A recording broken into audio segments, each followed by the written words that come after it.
weeks have begun for this month's issue of V-Jump. We've got a few big news items to give you guys. Of course, the Dragon Ball Super manga chapter 23 is coming very soon, so I'll have a review on this channel of that manga once I get my hands on it. And we have indeed confirmed that Vegito will indeed be in the manga version of the events of the battle with Zamasu. And I know a lot of folks were wondering if they were going to do the same thing as in the anime or if they were going to make changes, but as far as we've seen so far, there is indeed Vegito, and he does become Vegito Blue. As of this video, I don't have confirmation that he becomes the red-haired Super Saiyan God like Vegeta did in last month's issue, so it's just Vegito going right to Vegito Blue. Now, the other big topic of discussion / reveal from this month's V-Jump so far is the reveal of a new image of the as of yet named female Broly. As of the creation of this video, she unfortunately does not have a name. We don't know what her name is yet, and this promotional image gives us a new look at her. Our first look at her was way back during the Dragon Ball Super Tournament of Power original promo. Now we see her dressed, well, very differently here, and her hair is also very differently. She really does not look that much like Broly when she's in her base form. Of course, when she transforms, the homage is certainly there. Like we've talked about before, this character is obviously a throwback, a tribute to Broly. They aren't going to put Broly in Super, but they are going to put somebody who looks quite a bit like him, and that's what we have here with this character. The translation there, and thanks to Xyro for this, states that if you look closely at her back, she has no tail. So she has no tail, which pretty much gives us yet another clue that at this point, I'm just going to go ahead and say it's confirmed that she is indeed from Universe 6.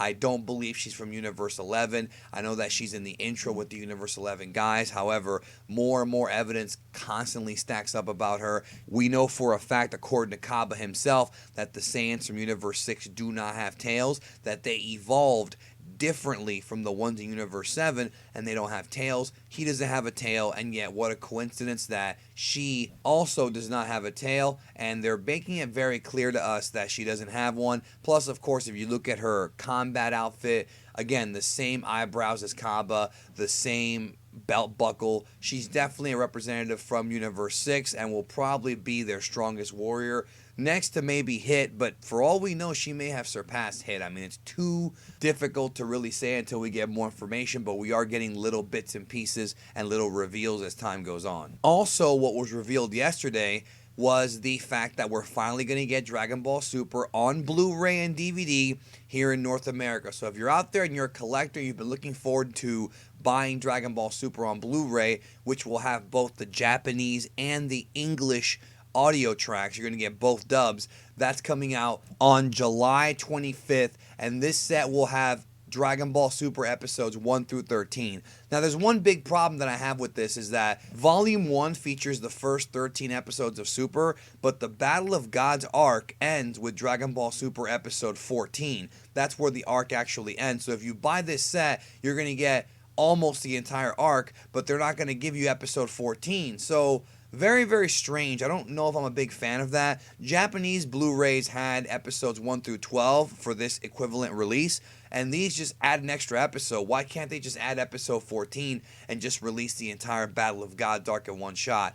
I'm not going to understand that. I don't really like it, to be honest with you guys. It's kind of dumb. I mean, just add the episode on there and have it be a complete release, you know what I mean? And yes, before anybody says anything, they can fit the episode on there. There are Blu-rays that have 20 episodes of a series, so an extra one to make it 14 I don't think is that difficult. Plus, if those of you might be asking this, the Blu-ray version of the Funimation Blu-ray versions that I'm showing you right here, those will of course have the Blu-ray versions of Super from the Toei releases, not the TV broadcast one. So any kind of animation fixes that they made for the Blu-ray release, those are going to be on this version. It seems pretty self-explanatory, but I'm sure somebody's going to ask. there's your answer. Anyways, guys, thank you so very much for watching the video. And if you like the video, press that like button down below. Subscribe if you have not to the channel. I do Dragon Ball and Star Wars and movies content, and I have a lot of videos for you to watch if you are bored about the lore of Dragon Ball, the history of Dragon Ball, and of course my love for Dragon Ball. Thank you so very much. Talk to you guys later.